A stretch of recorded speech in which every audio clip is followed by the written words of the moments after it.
What happens when one of comedy's greatest legends walks into a morning talk show expecting laughter, only to find himself trapped in a confrontation no one saw coming?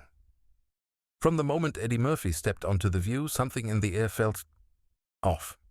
The applause, the smiles, the easy banter, it all looked normal on the surface. But beneath that polished calm, a storm was waiting. No one, not the crew, not the audience, not even Eddie himself, had any idea how quickly that cheerful segment would ignite into one of the most uncomfortable clashes ever broadcast live. He was there for a simple reason, to promote his latest project, Simple Routine. Just another press stop, another conversation. Eddie walked in with the cool confidence that has defined him for decades, trading jokes with Whoopi Goldberg, chatting easily with Sarah Haynes, and offering that trademark grin that's disarmed audiences for years. "Eddie, we're thrilled you're here," Whoopi said warmly. "Always a pleasure," he replied, voice smooth, posture relaxed, every bit the veteran performer. The talk started light, behind-the-scenes stories, old memories, laughter that rippled through the audience. It was effortless. It was Eddie. Then Joy Behar leaned forward, and the tone changed. "Since we're talking about comedy," she began, her voice cutting through the room, "don't you think some of your early material would be considered problematic today?" The air snapped tight. You could feel the temperature drop. Eddie paused, a flicker of confusion crossing his face. The other hosts exchanged wary glances. "I'm sorry," he said evenly. "What exactly are you asking?" Joy didn't hesitate.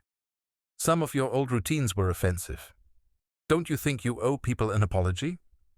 Whoopi tried to step in. "Joy, maybe let's stay focused on his new work." But Joy wasn't finished.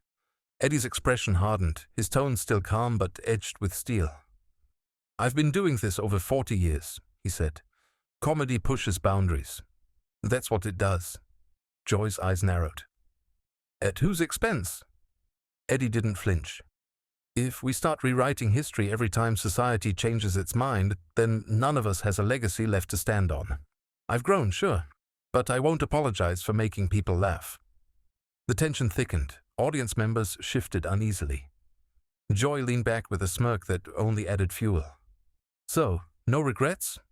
she pressed. "I have growth," Eddie said, steady and unshaken. "But I'm not ashamed of who I was, or the art that got me here." Joy's grin turned sharp. "That's a convenient answer." Eddie's voice dropped low. "Convenient?" He leaned forward, locking eyes with her. "You think it's convenient to sit here blindsided, while you twist my life's work into some kind of morality quiz? You think that's fair?" Joy straightened in her seat. "I'm just asking the questions that need to be asked." "No," Eddie shot back. "You're making accusations. You're trying to turn comedy into a crime scene. Tell me, do you hold every comedian to that same standard, or just the one sitting here right now?" The air was heavy, electric. Sarah tried to diffuse it, but Eddie wasn't finished. He turned fully toward Joy. "Tell me something. In your career, have you never said a joke that wouldn't land the same way today? Never crossed a line? Never said something you'd now rethink?" Joy blinked, caught off guard. "That's not the same thing," she said quickly. "Isn't it?" Eddie asked, raising an eyebrow. "Because from where I'm sitting, hypocrisy looks a lot like selective outrage." The silence that followed was suffocating. Whoopi stepped in softly. "We're all friends here. Let's not lose sight of that." Eddie shook his head. "No, Whoopi. This is exactly what needs to be said. What's happening right now is why people can't have real conversations anymore, because one side gets to accuse and the other is expected to apologize." Joy scoffed. That's a little dramatic, don't you think?" Eddie's laugh was sharp, without humor. "Dramatic? You invited me on your show, then tried to tear down 40 years of work in front of a live audience, and I'm dramatic?" The studio was frozen, the audience silent. "I didn't ambush you," Joy said defensively. "These are fair questions about accountability." "Fair." Eddie's tone sliced the air. "You came in with your mind made up." "That's not accountability, Joy. That's entrapment." Sarah tried to calm the moment. "Maybe what we're really talking about is how artists grow while still being proud of their past." Eddie nodded toward her. Exactly. Growth doesn't mean erasing history. It means owning it and moving forward. But Joy wasn't backing down. Authenticity doesn't erase harm. Words matter. People get hurt. Eddie leaned in, his voice carrying quiet fury. And now you've decided comedy exists to hurt people. Do you even understand what it does? It heals. It unites. It gives people permission to laugh when life feels unbearable.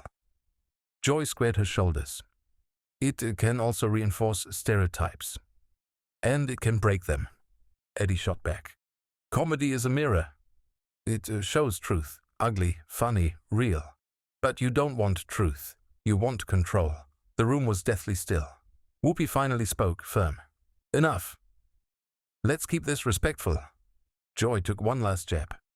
When you have a platform like yours, Eddie, you owe it to society to be responsible. That was the breaking point. Responsible to who? Eddie asked, his voice low but shaking with anger. You? The self-appointed committee of moral judgment, or the millions who've supported me all these years. I speak for decency, Joy declared. Eddie's eyes went cold. You think ambushing a guest on live TV is decent? You think rewriting a man's legacy for ratings is decent? You think demanding apologies for art that brought people joy is decency? Joy's face turned red. I don't have to be lectured by someone whose career was built on offensive jokes. And I don't have to sit here and pretend your ambush is integrity, Eddie snapped. You wanted outrage, and now you've got it. Joy crossed her arms. This aggression is exactly what I mean. Eddie laughed, a short, bitter sound. Aggression? I defend myself, and suddenly I'm the villain. That's the game, isn't it? He stood slowly, calm, controlled, but the room felt like it might crack under the tension. You know what the real problem is? He said quietly. People like you think righteousness is the same as truth. You provoke, you shame, you moralize. And when someone pushes back, you call it hostility. That's cowardice, not courage. Joy stared back, speechless. You had a chance today, Eddie continued, to talk about art, evolution, laughter, to remind people why comedy matters. Instead, you went for outrage. That's not accountability, that's division. He turned toward the cameras, his voice steady and final. This right here is what's wrong with the world. We stop talking. We just accuse, and if that's the new definition of progress, then God help comedy. The silence that followed was absolute. Whoopi exhaled softly. Well, that was a passionate discussion. Eddie looked at her, sadness flickering in his eyes. Didn't have to be, he said quietly. But some people don't come to talk. They come to tear down. He straightened his jacket, gave a polite nod and walked off the set. No dramatics, no anger, just quiet strength. The room stayed frozen long after he left. Joy sat still, face pale. The audience didn't clap. They didn't move.